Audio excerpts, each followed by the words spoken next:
Umabot sa higit 100 sports equipment at 400 na farm equipment ang ipinagkaloob ng Bangsamoro Sports Commission sa mga pampublikong paaralan at kababaihan mula sa iba't ibang bayan sa BARMM, katuwang ang tanggapan ni BTA Deputy Speaker Baintan Ampatuan. Ang public service story sa report. Pinangunahan ni MP Baintan Ampatuan at ng representante ng Bangsamoro Sports Commission ang pamamahagi ng sports at farm equipment sa mga pampublikong paaralan at people's organization sa iba't ibang bayan sa BARMM. Ang sports equipment ay mula sa regular program ng Bangsamoro Sports Commission habang ang farm equipment naman ay mula sa Supplemental Fund 2025. Very important ito, lalong-lalo na ngayon na ongoing yung BARMM, no?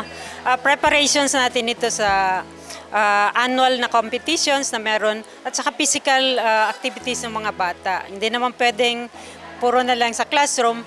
Dapat yung kanilang physical activities through the sports ay equally may taguyod din natin. So we're providing this through the partnership with the Bangsamoro Sports Commission nang sa ganun ma-ensure natin na malusog yung ating mga kabataan. Farm equipment, meron tayo para sa Organization of Women, 8 people's organization ito para sa Tri-People Alliance for Peace, no?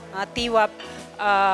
Ito ay dahil nagkaroon tayo yesterday ng isang pagpupulong with them at nasabi nila yung mga concerns nila. Sabi ko kung anong pwede kong may tulong na immediate ay bibigay ko at nagkataon na meron pa tayong dito na pwedeng i-dispose. So immediately nagbigay tayo doon sa ating mga partners through the UNIFIL Women. 4 na pampublikong paaralan at 3 madrasa o markads ang nakatanggap ng sports equipment, habang 6 na bayan ang nabigyan ng farm equipment kasama ang mga people's organizations na may humigit kumulang 480 na kababaihang benepisyaryo. Beneficiaries natin today are high schools and elementary schools at saka mga madrasa. So 7 po ito, selected few. This is just parang pilot.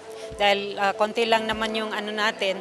Pero may iba't ibang MPs pa naman. So hopefully they can cover the other areas. But hopefully this will be a continuing program of the Bangsamoro Sports Commission. Nang sa ganon, ma-ensure natin na yung mga bata natin ay competitive, no? Hindi lang pang BARMM, kundi inter-regional, inter-provincial na sports competition. May pagmalalaki natin yung ating mga kabataan at saka national, no? National palaro. Ibinahagi naman ni Noraida Abu, Executive Director ng UNIFIL Women, ang pasasalamat sa natanggap na tulong at ang malaking benepisyo nito sa kababaihan. Sa part ng UNIFIL po, meron kaming 6 municipalities and 16 people's organization doon sa 6 municipalities. So, pangkalahatan may 480 na women beneficiaries, women farmers po, yung ating community partners. So, yun po sila yung makikinabang doon sa tulong ni Ma'am MP Baintan Ampatuan. Ngayon po, yun po yung gagamitin nila po doon sa livelihood project nila. Yung sa may Ampatuan, meron po silang malawak na gulayan. Alam po natin, di kaila po sa atin na yung along the highway na mga nagbebenta ng gulay. So kasama po sila doon sa people's organizations na makikinabang po doon sa tulong ni Ma'am MP Baintan. Marcus Uy, 𝐒𝐏𝐻𝐒, Philippines.